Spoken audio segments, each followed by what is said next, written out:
Hello viewers, this is doctor Wahid Baig from Jaipur, India. आइए आज बात करते हैं एक और यूनानी नज़रिए के बारे में, एक और कॉन्सेप्ट के बारे में, एक और डेफिनेशन, एक और इस्तिलाह के बारे में।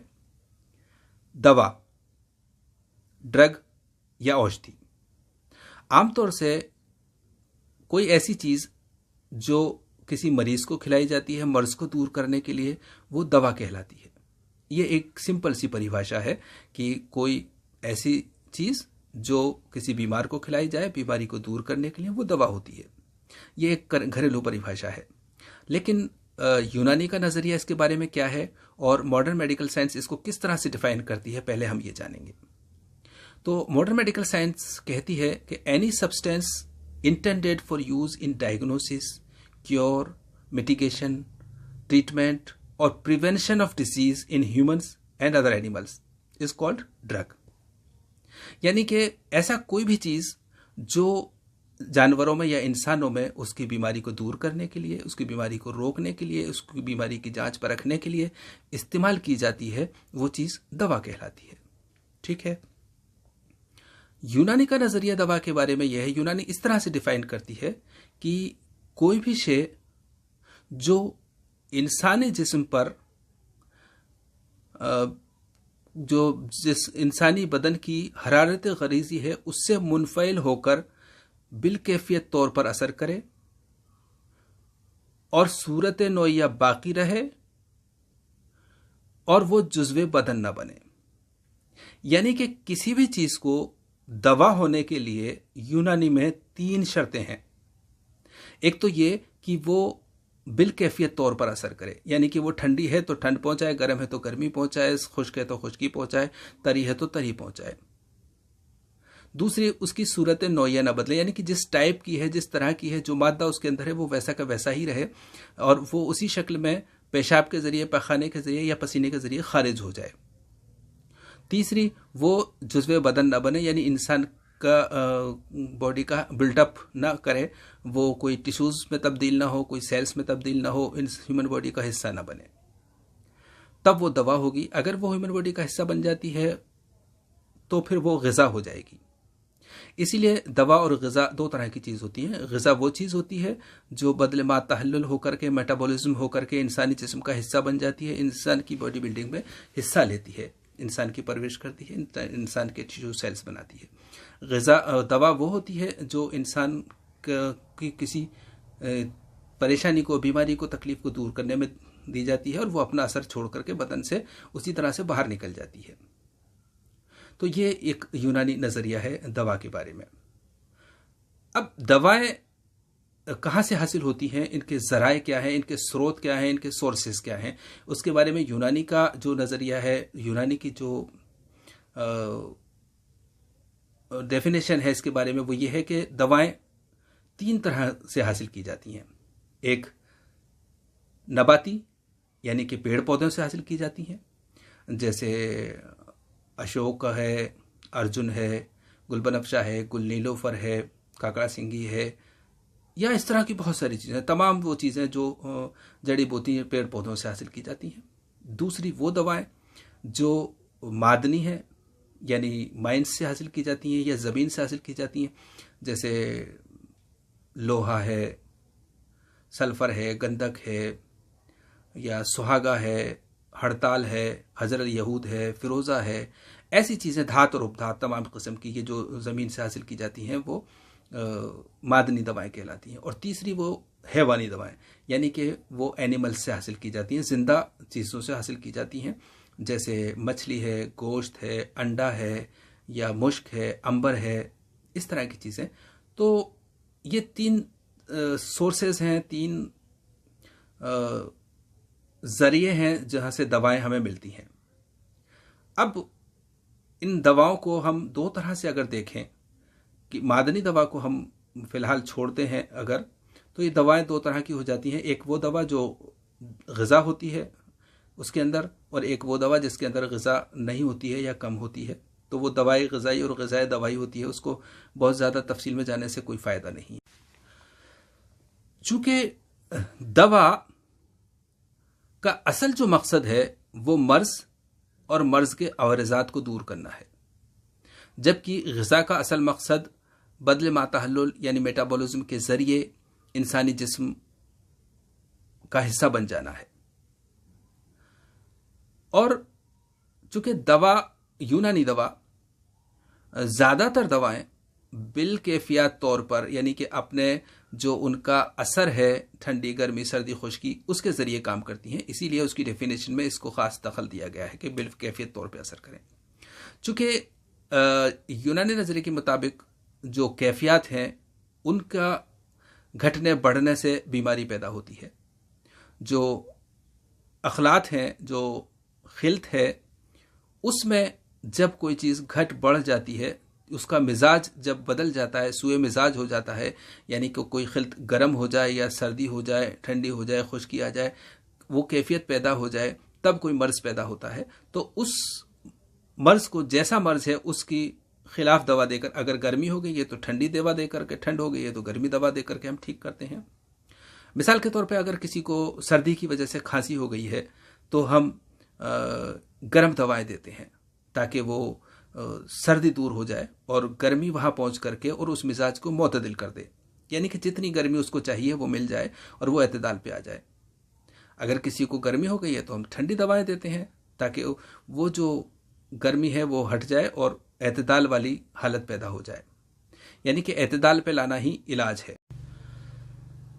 तो अब यहां पर बात समझने की यह है कि दवा जो बिलकैफियत तौर पे असर करती है, यानी कि अपनी जो उसकी तासीर है उसके तौर पे असर करती है, तो वो तबीयत या क़ुव्वत मुदब्बिरा की मदद करती है।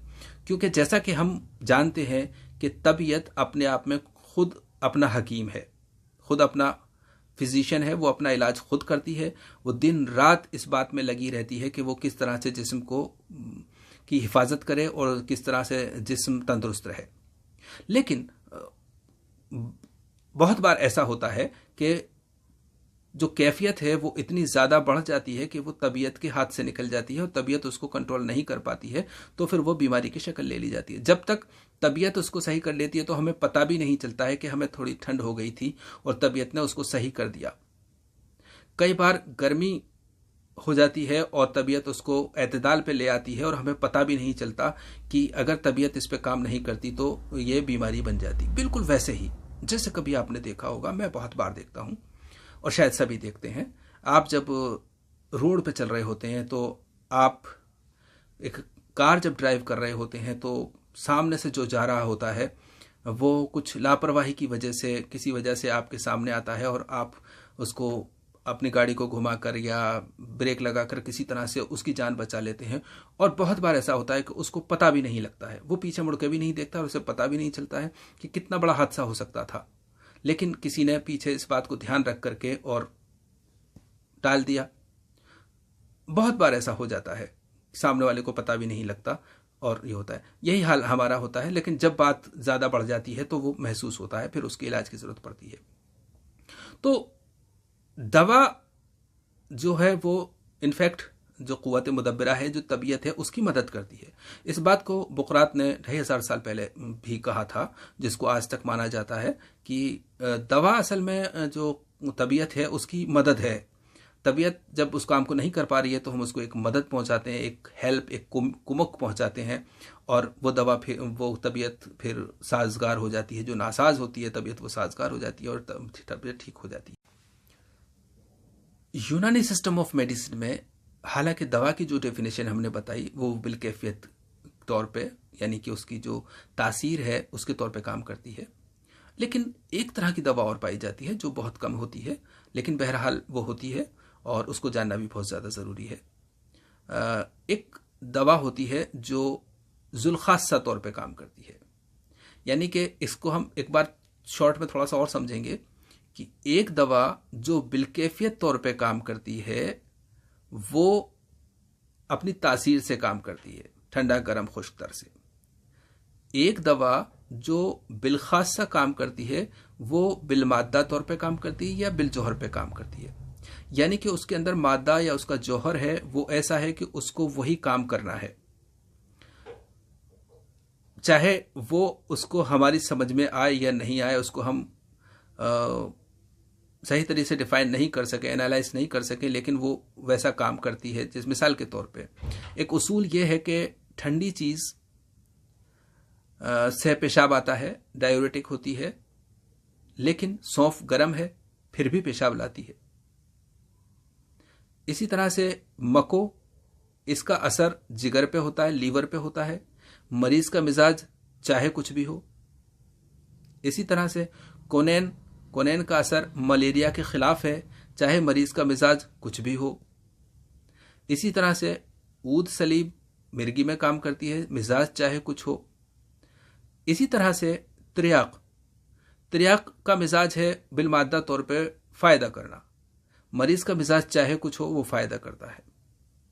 जहर का मिजाज है नुकसान पहुंचाना, इंसान का मिजाज कुछ भी हो वो नुकसान पहुंचाएगा।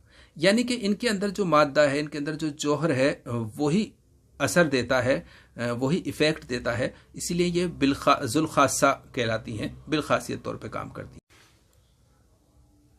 अब अगर हम एक बार थोड़ी सी एलोपैथिक मेडिसिन की बात करें, उनको कंपेयर करने, हालांकि हम किसी भी दूसरी पैथी के बारे में, उनकी दवाओं के बारे में, उनके किसी भी नज़रिए के बारे में ज़्यादा बात करना पसंद नहीं करते हैं, क्योंकि जाहिर सी बात है हम उतना उसको समझते भी नहीं हैं। चाहे समझें, लेकिन हमें ये मानना पड़ता है, ये कहना पड़ता है कि ठीक है, हम उस बारे में हक नहीं रखते इतना ज़्यादा दखल अंदाजी का। लेकिन हम सिर्फ कंपेरिजन के लिए और थोड़ा सा समझने के लिए इस बात को मिसाल के तौर पे हम इस्तेमाल कर रहे हैं। तो इंग्लिश दवाएं जो हैं वो तकरीबन सभी दवाएं जुल्खासा या बिलमादा या बिलजौहर तौर पे काम करती हैं। यही वजह है कि वहां पर मिजाज का कॉन्सेप्ट नहीं है। उन दवाओं को बिलजौहर तौर पे काम करना है, मरीज का मिजाज चाहे कुछ भी हो, क्योंकि उस दवा के अंदर जो एक इंग्रेडिएंट है, जो एक जौहर फाल है, वो वही है जो इस पे काम करता है। किसी भी एक गोली में जो उसका नाम है उसके अंदर वही मादा है।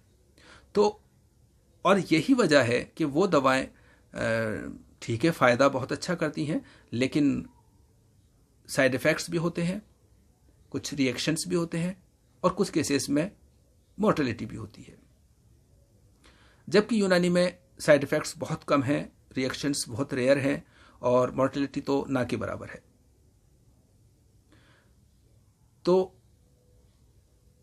बिल खासा या बिल जौहर होने का फ़ायदा अपनी जगह जो है, तेज़ काम करती है, ज़्यादा काम करती है, लेकिन वो मिजाज को नहीं देखती उसको। यही वजह है कि एक अक्सर सवाल किया जाता है कि जब यूनानी वालों को, अक्सर नए स्टूडेंट्स को जब ये बात समझ में नहीं आती कि हमारी दवाएं तो गर्म मिजाज वाले को ठंडी दो, ठंडे वाले को गर्म दो, और अगर गर्म वाले को गर्म दे दी तो नुकसान हो जाएगा, ठंडे वाले को ठंडी दे दी गलती से तो नुकसान हो जाएगा। और ऐसा होता है, ठीक है, मर्ज बढ़ जाता है उस तरह की कैफियत। तो हमारी दवाएं चूंकि बिलकैफियत तौर पे काम करती हैं, वो बिलखासा तौर पे काम, जुल्खासा तौर पे काम करती हैं। इसलिए जो अंग्रेजी दवाएं हैं वो बिलजौहर काम करती हैं, जुल्खासा तौर पे काम करती हैं। इसी वजह से वहां मिजाज के कोई माने नहीं होते।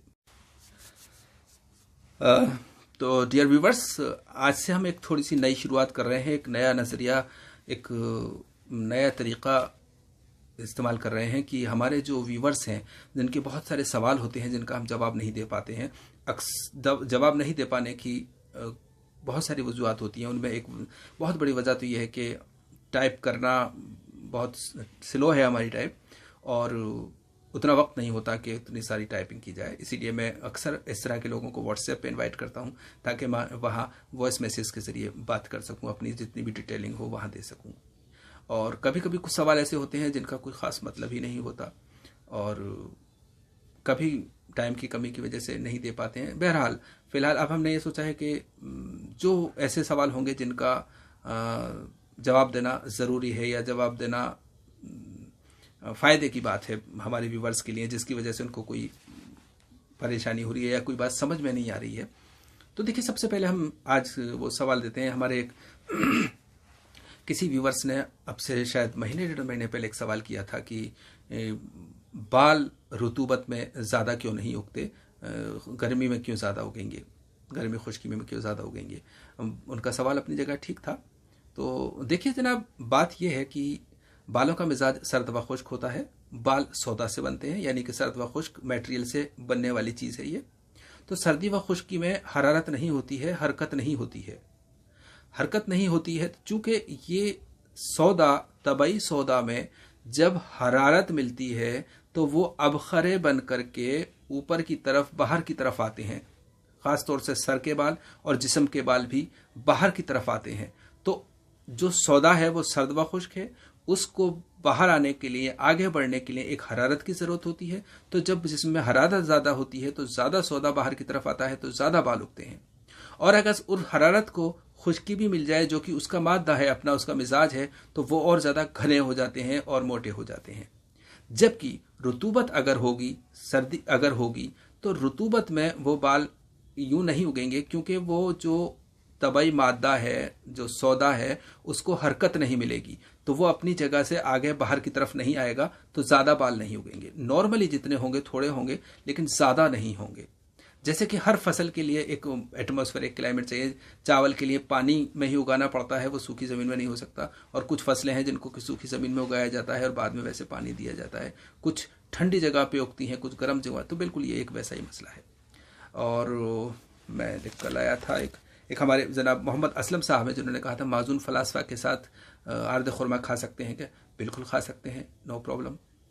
और एक सवाल मोहम्मद कासिम साहब ने किया था, जो कि थोड़ा सा अजीब सवाल है, कि इनके दोस्त की शादी किसी 16 साल की लड़की से हो गई है और वो फ्रिजिड हैं, उनका रुझान सेक्स की तरफ नहीं है। तो इसके लिए दवाओं की कोई ज़रूरत नहीं होती, सिर्फ साइकोलॉजिकली कन्विंस करना होता है, समझाइश करनी होती है, तसल्ली देनी होती है, कॉन्फिडेंस में लेना होता है। इस तरह की बातों से ही बनने वाली बात है ये। तो इस तरह की चीज़ें ही अपनाई जाए इसमें। तो डियर व्यूअर्स, उम्मीद है कि ये एक पहल कारामद साबित होगी। अपनी राय बताएं, लेकिन सवाल जो ज़रूरी हों, फ़ायदे के हों, वो ज़रूर किए जाएं। ज़रूर इंशाल्लाह कोशिश की जाएगी उनको हल करने के लिए, जो भी होंगी। तो ये सब था दवा के बारे में। हालांकि वही बात अल्टीमेटली की बहुत सारी बातें हम फिर भी शेयर करेंगे अगली बार इंशाल्लाह। अल्लाह हाफिज़।